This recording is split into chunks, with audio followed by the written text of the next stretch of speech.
All right, everybody, welcome. This is Paul Fuller with Membrane. We're back on the art and science of complex sales, and I am here with Morne Smit of Emerse. So welcome, Morne. Thank you so much, Paul. I appreciate it. Thank you for the opportunity to be on the show. Yeah, I've been really excited about this one. And one of the things that really excites me is that you're one of the few people that I know that has truly a multinational now sales presence across the UK and the US, and they're really working hard. But do you mind taking a second and introducing everybody to yourself? Sure thing. So my origin story is I'll try and keep it as a short one. I moved to London, UK in 2001 from South Africa, where I was born and raised. During the 21 years that I lived in London, my goodness, the 21 years that I was there, I reluctantly started in sales. And I mean reluctantly because I came from the world of advertising. I arrived in London 2 days after 9/11, and the advertising agency that had sponsored my work permit told me that unfortunately it was cancelled because they had an office in the World Trade Center and all global hiring was on freeze. So there I am in London with no money, no prospects, no place to live. And all of a sudden I'm like, well, I can't go back. I've just sold everything that I own to make this happen. What do I do? And because of my visa situation, nobody would hire me, even though, I had a pretty decent start to my career. So long story short, I find this tiny little IT company in a not so nice part of London. And they say, you know what, we will turn a blind eye, but you need to cold call and sell Dell computers and Microsoft software door to door to small companies. Oh, and by the way, here's your list. And they hand me the yellow pages, an actual, for those of us that, are old in the tooth and gray in the beard enough to remember yellow pages. They hand me the yellow pages and go, there's your list. Good luck with that. There was no training. There was no sales playbook. There was not even a CRM at the time. There was a spreadsheet and there was the yellow pages. So that was my foray into sales. I was desperate. I needed the job, so I did it. And then over the next 10 years, probably like many of the entrepreneurial listeners that you have, I had to figure out sales by trial and error. I had to first figure out how to sell. And then from there, I had to figure out how to hire salespeople, how to build teams. Paul, I'm not too proud to say that I made pretty much every mistake that you can make, sometimes more than once. Amen. But over that 10-year period, I was lucky enough that I was dogmatic. I had a good work ethic. I had a thirst for learning, probably based on the fact that both my parents were teachers. And I kind of started to figure it out bit by bit. So I had a few successes along the way. I became a shareholder of that IT company, which we sold in 2006. I then bought a 51% stake in a small telecoms business, grew that aggressively for 2 years, sold that in 2008, and then found my way into commercial office fit out, which I knew nothing about. You couldn't explain to me the difference between a drywall and a brick wall. But I figured, you know what? And for my world, I didn't really care what the product or service is. I love selling. Now I'm a convert. Let's try it out. So we did a 4X on that business over 3 years. I then got headhunted by a slightly larger version. They were about, in US dollar terms, about $18 million at the time. And we did a 10X on that business to 180 million in 5 years with no external funding, all organic growth. So that was a very quick 17 years of a roller coaster ride, but I had fallen in love with sales. Mm-hmm. So 2017, I decided to start Emerse. And really, I started it with a blank sheet of paper on my coffee table and said, on my kitchen table, and said, you know what is it that really kind of juices me about sales? And I thought, well, I don't really have a good answer for that. What annoys me about sales? Oh, I know. I'm annoyed that people look down on salespeople. Oh, I'm a business development manager. I'm a customer service, but nobody would say, hey, I'm a salesperson.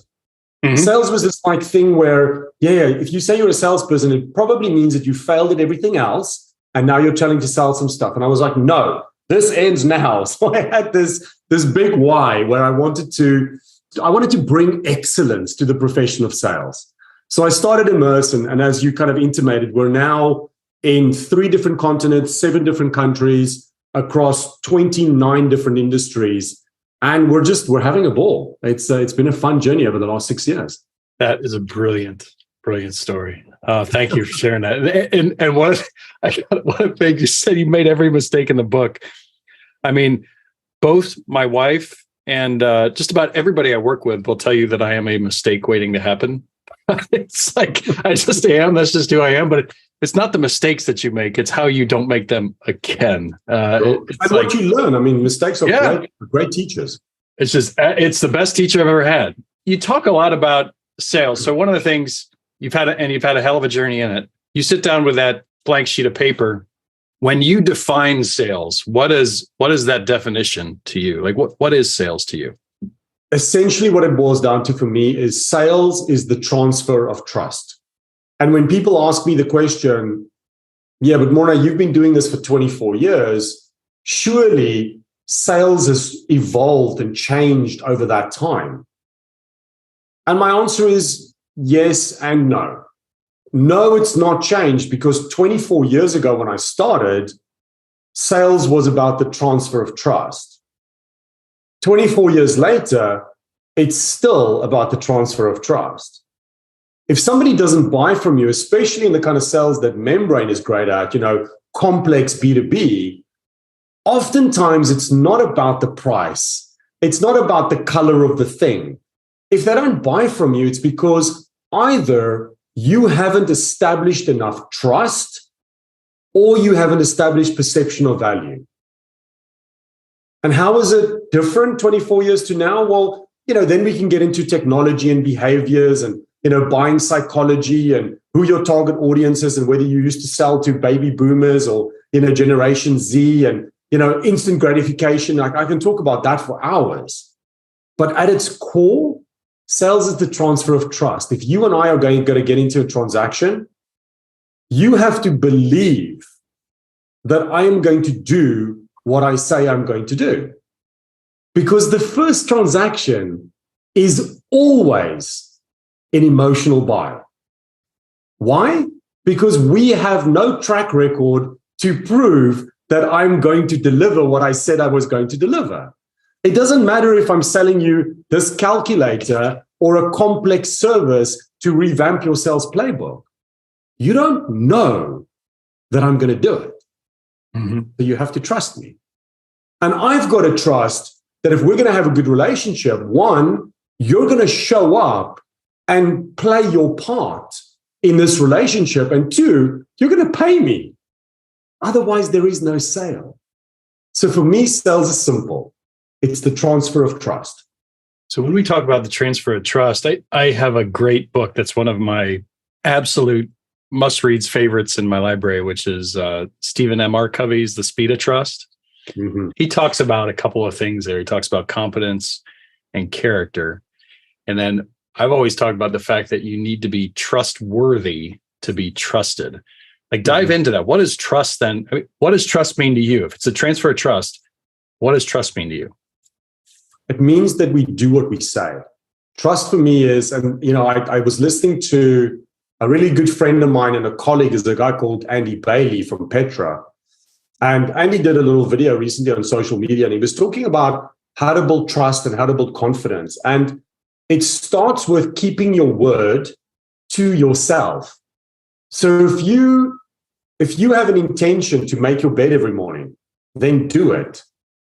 If you have an intention to eat well, then do it. If you have an intention to exercise so that you can enjoy health and vitality, then do it. But you have to start by keeping your word to yourself. That builds integrity and belief and confidence. Then when I show up as a salesperson, I exude that energy that I am a human of integrity, because in the first instance, I keep my word to myself. Now I'm asking you to believe that I will keep my word to you.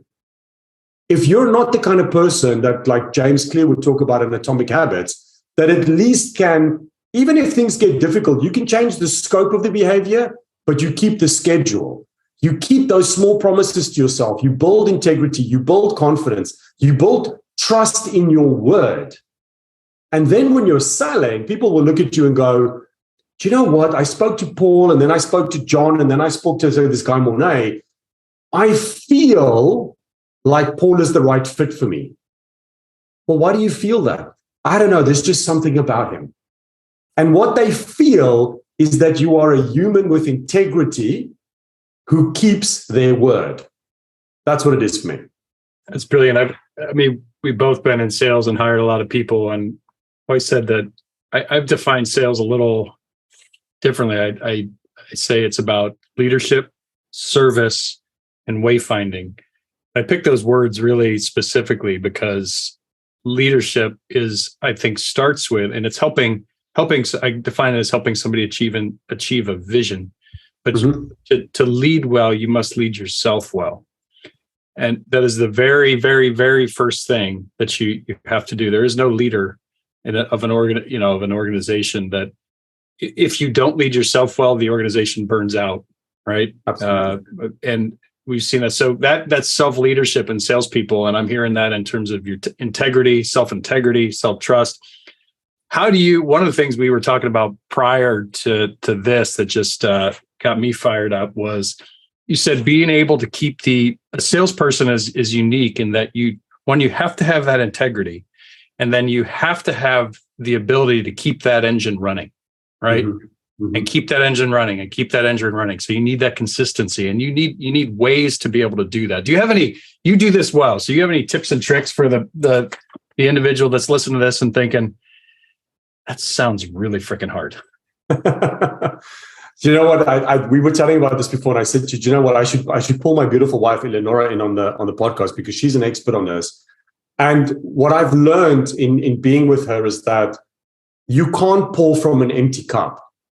A lot of salespeople that are listening to this today, you might be selling virtually, and you might find yourself spending more hours on video calls than you've ever done in your life, because that is a thing post-COVID. Or you might find that you're back out on the road again. And, I've been on the road. My first few selling jobs, in fact, my very first one, that IT company I talked about, I would be cold calling from 8 a.m. to 12 or from the yellow pages. And then if I was lucky enough to get some appointments, then I would go to accounts and they would hand me a little plastic bag with pound coins in it, the old pound coins in London. And then I would get in this boat of a car, an old Rover 75. They don't even exist anymore. And I would have a map book pinned to the steering wheel with my thumbs, because back in 2001, there was no iPhones and GPS. GPS, right. And I would be driving around London and hoping that if I turn the next turn, that I wouldn't drive off the page of the map, because then I'd have to turn the page and not try and crash into someone. But I tell that story because during those years, my diet and my habits were diabolical. Like, I'd have to get up every morning at 7 a.m. We'd have a sales meeting so we could start calling at 8. I'd be on the road all day. So my lunch was a cellophane wrap sandwich and a soda, right? Just to keep my energy up. And then I'd be back at the office after my sales appointments at 4:35. And then I'd have to update the spreadsheets with all the notes from the day. And then by the time I got home, I was exhausted. I didn't see the inside of a gym for 3 years. And if I show you pictures of me back then, I was bloated and I had low energy, and how I still managed to sell a little bit is beyond me, because I was showing up to these meetings looking and feeling ill and having to put on a persona to convince this prospect that somehow I was worthy of them buying from me. And when things turned around for me years later, when I started building these companies and exiting them, part of the reason I had that success is because I had made the decision to invest in me. I was like, well, hold on. What if I invested in my own health? What if I invested in my mind? What if I did an operating system upgrade for my brain and just, I don't know, go to a personal development course? I like to read, but sometimes these books are hard. This is before we had podcasts and all this stuff. So I would buy CDs and then have them in my car and listen to them. And I was kind of embarrassed about it. I didn't want to tell any of my friends that I was doing it. But slowly, little by little, because I changed the environment that I was in, and I started thinking about not just the food that I put in my body, but what was the information that I put in my head.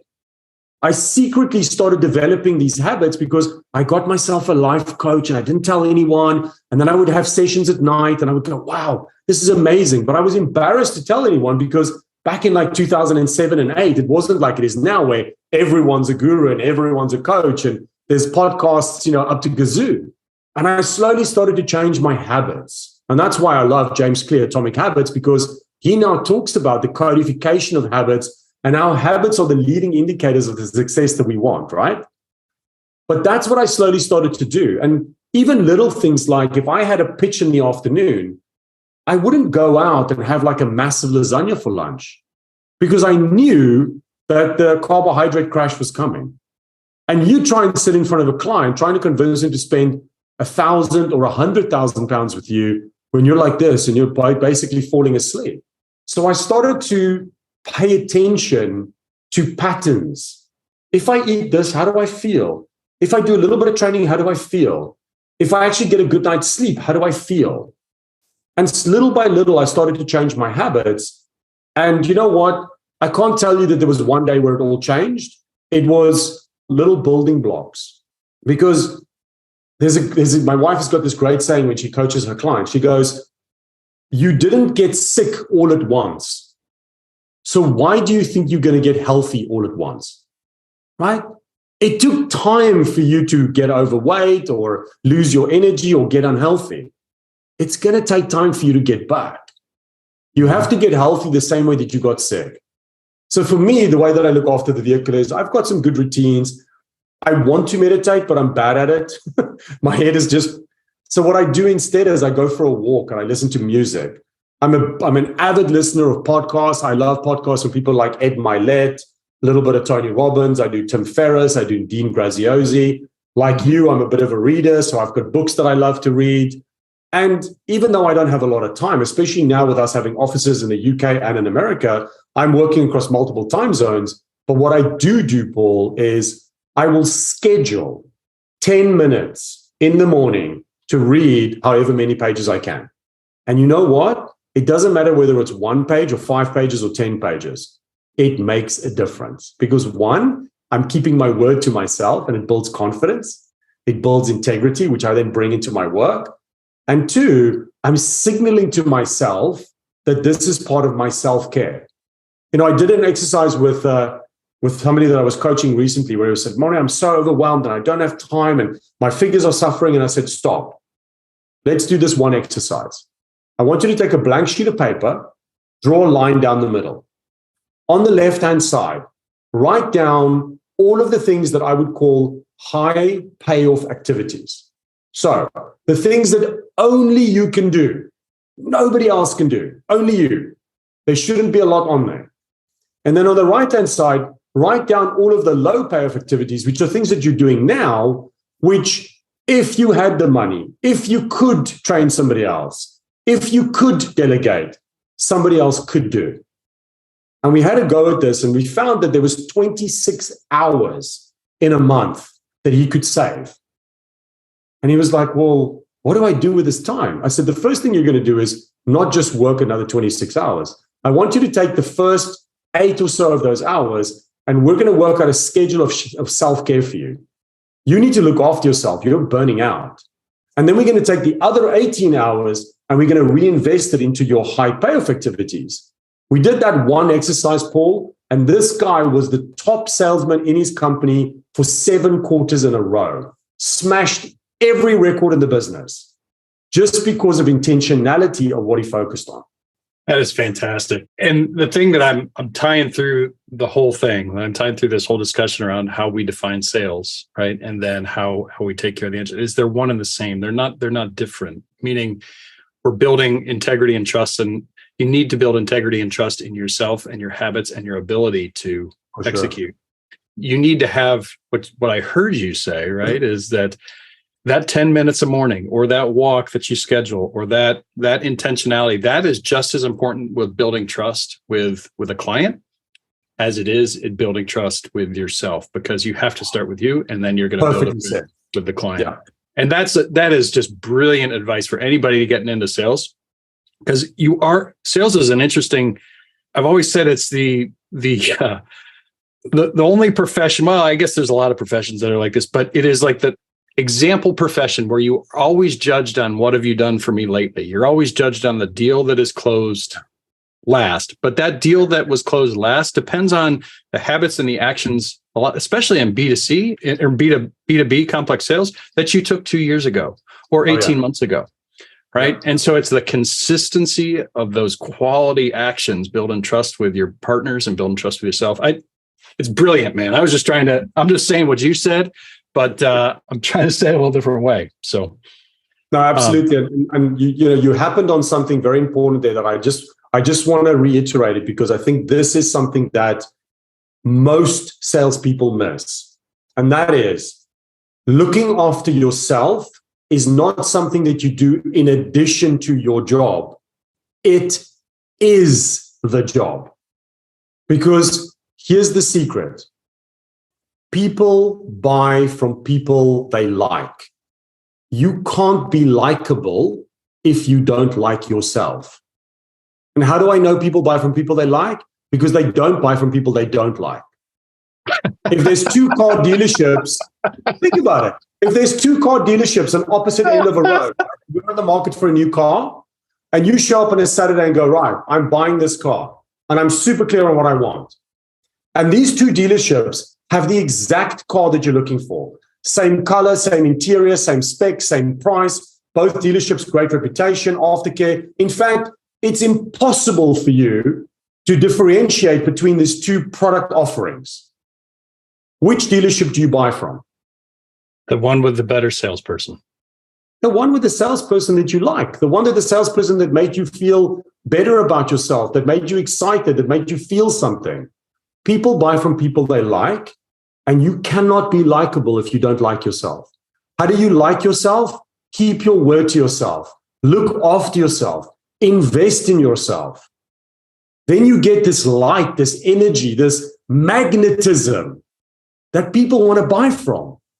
I had a sales guy in one of my organizations years ago, Larry.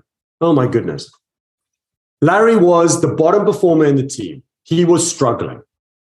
And I was like, Larry, buddy, this has been going on for a minute now. Like, we need to change this trajectory of what's going on here. Talk to me about what's happening. And Larry's response was, well, Morne, it's so hard. Like, there's so many reasons why people don't want to buy from me. And you know what? I haven't made any commission in a few months. And, my wife's on my case about it because, we want to move a house and I can't afford it. And the kids are screaming because they want new cleats and new shoes. And I was like, wow, dude, if this is the energy that you bring into your calls, then I'm not surprised that you're not closing deals. I'm sorry to tell you. And I sat with Larry and we just did a little bit of mental exercise. And I was like, okay, I want you to do a visioning exercise. So I had him close his eyes and we talked about, right, I want to imagine yourself in 12 months.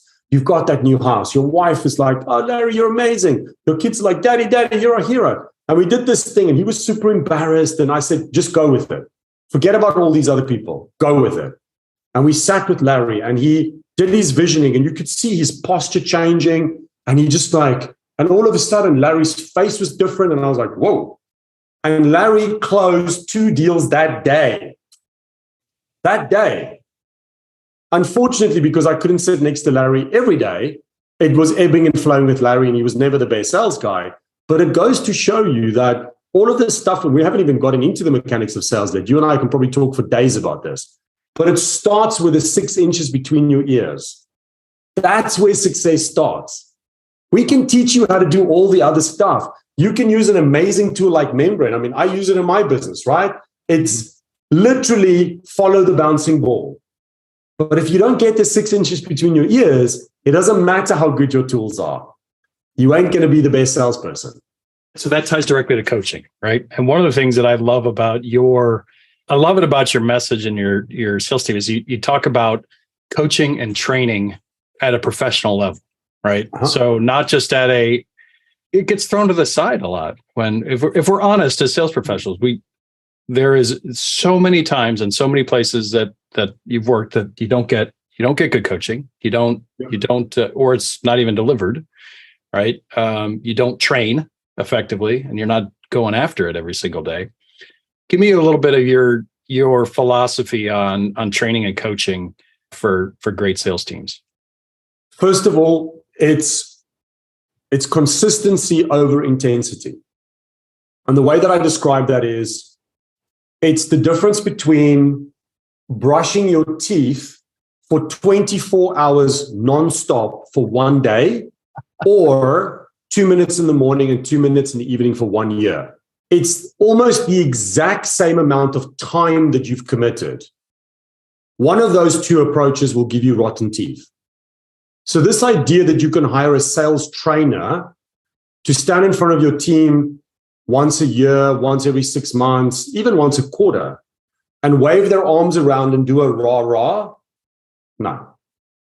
I'm sorry for the trainers out there. I'm not saying that you do a bad job. I'm sure that I would enjoy your training immensely.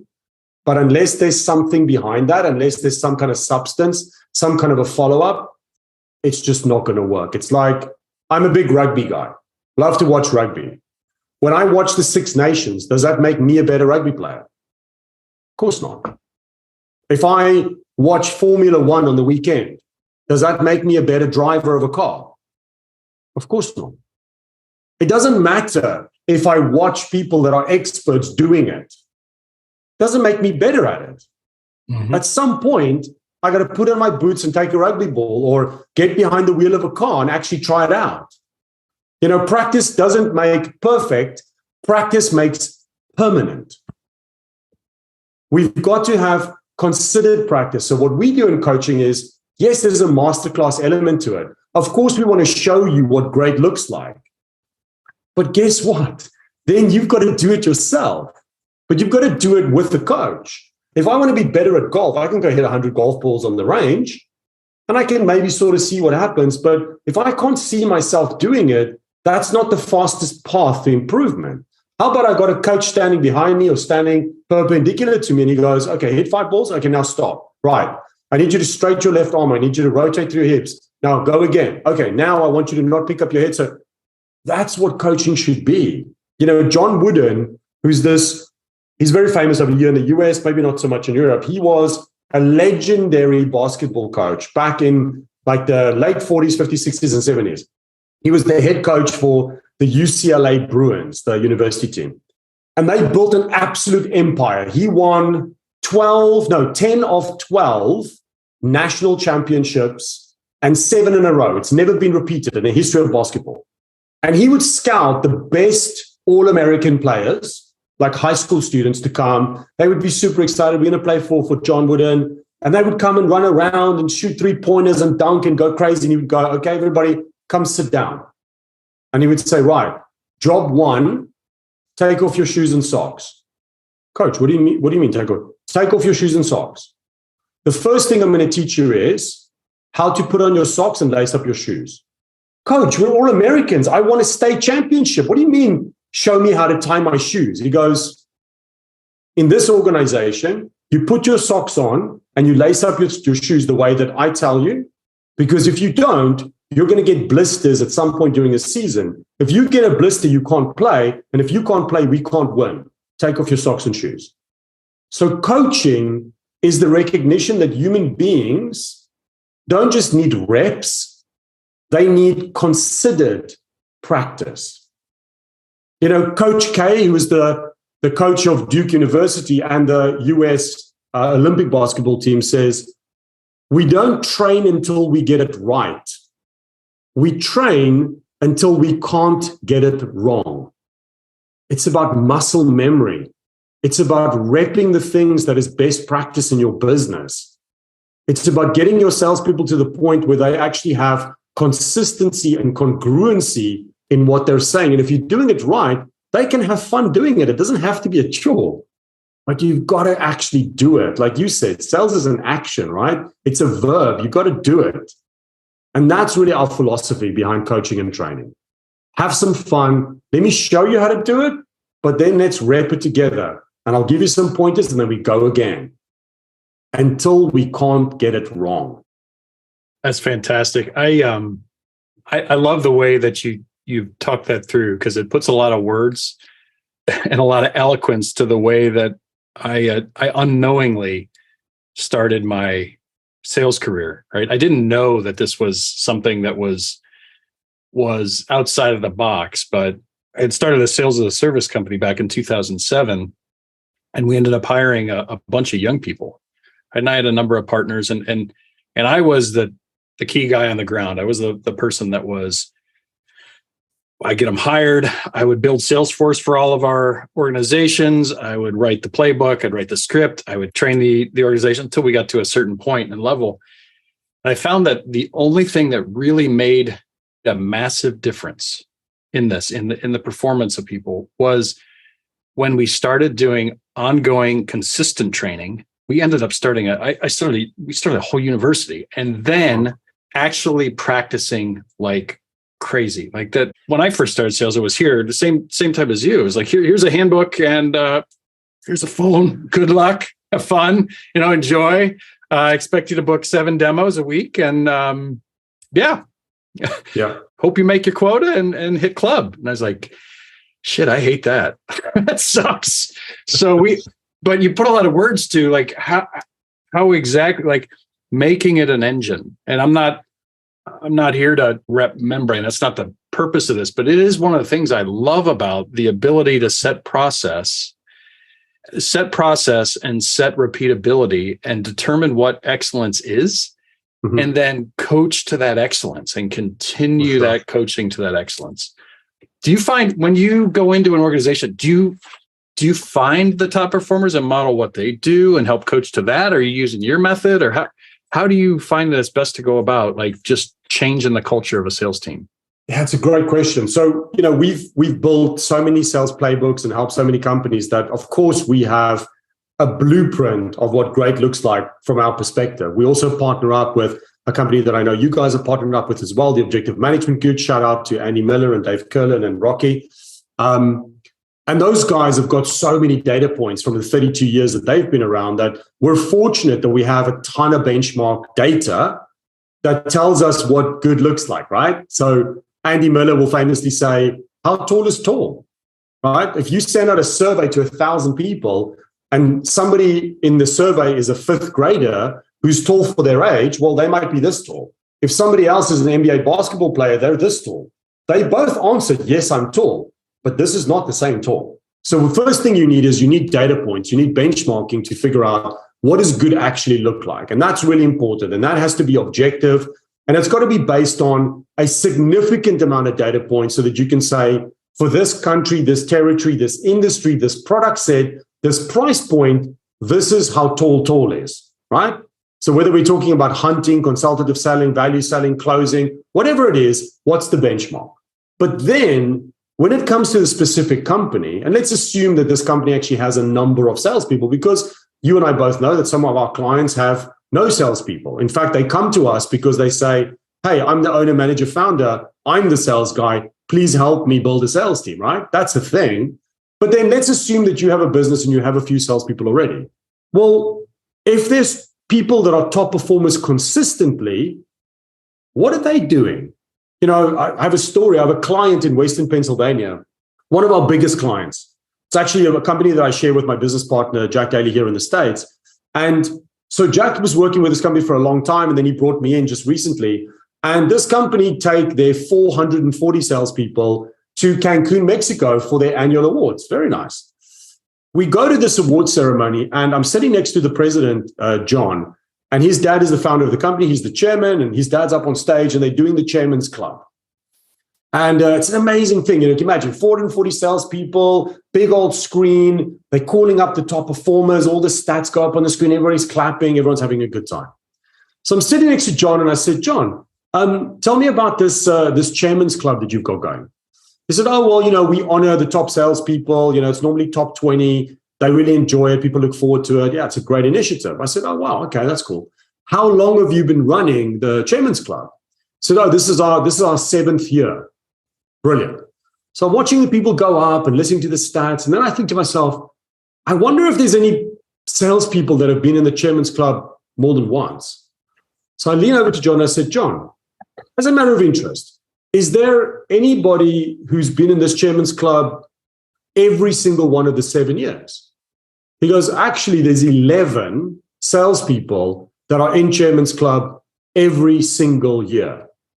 And I thought to myself, well, they're all selling the same product at the same price in the same economy. What are these 11 people doing differently? So I said, I need access to those 11 people next week. I need them in a room, and I need to know what they know. So long story short, we got the 11. We did a whole thing with them. We figured out the habits, the best practice, everything else. We put that in the playbook, and we coached that. And that business went from $380 million to $1.2 billion in 6 years. because those 11 people had the keys to the castle. Mm-hmm. Why wouldn't you put that in the playbook and coach everybody on that? So yeah, to your question, there has to be benchmarks that are objectives, but man, if you've got consistent good performers, extract that gold dust from them immediately and teach that to everyone else because they figured it out. Well, and here's an interesting thing about that, and about that being able to do that is those 11 performers, they can do that consistent. What I've seen be a mistake that a lot of people make is they assume that those 11 performers are the greatest coaches to coach the other 44 when they're really good at performing, right? Yeah. They're not necessarily really good at coaching, but I've seen that mistake done again and again and again where people are like, oh man, you're good. You got to be able to teach that. I mean, I truly think it takes someone with a skill set to be able to come in and say, great, I see you. I see what you're doing. You're brilliant at it. All I need to do is learn from you so I can teach it, because there are great teachers and there are great salespeople, but there very few are both. Absolutely. I mean, I'll take it a step further and say, this is not a rule, but typically, if you're a great salesperson, it almost disqualifies you from being a great sales manager. When I got promoted to my first sales manager role, probably back in, 2004, I was, and I say this with humility, not self-deprecation, I was horrible. I don't know how my salespeople didn't kill me, because my view was, just do what I do. Why are you being an idiot? Just do this. Just. I was so patronizing without meaning to be. I mean, I don't think that I'm a malicious person. I think I'm a nice guy. But to me, it was like my frame of reference was, here's what I would do. And I had no concept of people that have different personality styles or communication preferences or different strengths and weaknesses, or how to take the issue, make it about the issue, not the person, break that down into bite-sized chunks, and then have them absorb it and practice it. I had no clue. And sadly, I didn't have anybody teaching me at the time. So that's the bit that I said at the beginning where I just made a lot of mistakes. So no, you're absolutely right. Being a great salesperson, do not assume that they're teaching anyone, because in fact, what they have is blinkers on. They are appropriately selfish to not get distracted so that they can win that next deal. Yeah, I love that term too, appropriately selfish. Like I hear most great salespeople have to be appropriately selfish, right? And sure. They see people looking in from the outside, and they can't. You got to focus on what's in front of you. You have to. Morne, we could talk for hours, and I hope we do. I actually want to schedule the next one right now. We'll pull up calendars later, but I just want to thank you so much for the time today. And well, I don't want to thank you for the time. You gave that. I do want to thank you for the insight and the wisdom and just diving in. I think it's really, really helpful, and it's going to help a lot of people. I know I've taken a ton of notes, and I'm going to be using it in my own life. So how do people get in contact with you should they want to? So easiest way is just to send an email to takeaction@emersesales.com. So Emerse is EMERSE. Takeaction@emersesales.com. That goes to me and the rest of my team, which is important because I'm on the road a lot speaking on this topic because I love it. But somebody will pick it up and we'll get right back to you. We'll give you a link to schedule a call. You can go to the website. I believe there's an interactive calendar at the bottom where you can pick a day, you can pick a 15-minute call. That'll come through to our group calendar. So those are probably the best ways to do it. Or just look me up on LinkedIn, Morne Smit on LinkedIn, Morne. It's actually, I think, in the bottom of my screen, probably on Zoom. So look me up on LinkedIn and drop me a message on there. I do check my LinkedIn from time to time. But yeah, by all means, if anybody wants to have a conversation or just ask a question about something we talked about, feel free to get in touch. And do you publish frequently on LinkedIn or other platforms, anywhere that people should be following you? Now you're just embarrassing me, Paul. Oh, I'm sorry. I didn't know. No, it's funny. My marketing team have been giving me a hard time about this because I really should. And I enjoy doing it, but it's something that I have, let's use the word neglected. We've been very fortunate as a company that the company started through probably, again, like many of your listeners, I knew some people, I had done some cool stuff. So people knew who I was, and I started the company and we had a bunch of people coming to us saying, if you're available, please do for us what you did over there. And then through word of mouth and referrals, the business grew and the business grew. Then I started doing speaking engagements a couple of years ago, post-COVID, and we started getting a ton of interest from that. So I have been, what's the word I'm looking for? I have been lazy about upping my social media game because we've just been so fortunate with the amount of interest in what we do. Really, I have to give a shout out and all the credit to my amazing team, both in the UK and here in the US. This group of rock stars just swing for the fences every day. And we create raving fan customers who refer us like crazy. So I have not needed to be on social media much, but my marketing guy has been tapping me on the shoulder for about 6 months going, hey, you need to get your act together. This is a thing. People want to see you. So watch this space. We are writing the marketing content plan as we speak, and people will be seeing a little bit more of me rambling and waving my arms around, if that's your thing, on social media and everywhere else. So yes, we will be a little bit more active on the old interweb during the course of 23. Awesome. Well, and also you're a partner of Membrane, and we are love having you, love working with you, and it's absolutely just been a blast. So can't wait till we get on this podcast the next time, and everybody hears from us then. But until then, everybody, thank you so much for joining the Art and Science of Complex Sales, and we will see you later. Bye. Thanks for having me, Paul. Good to see you.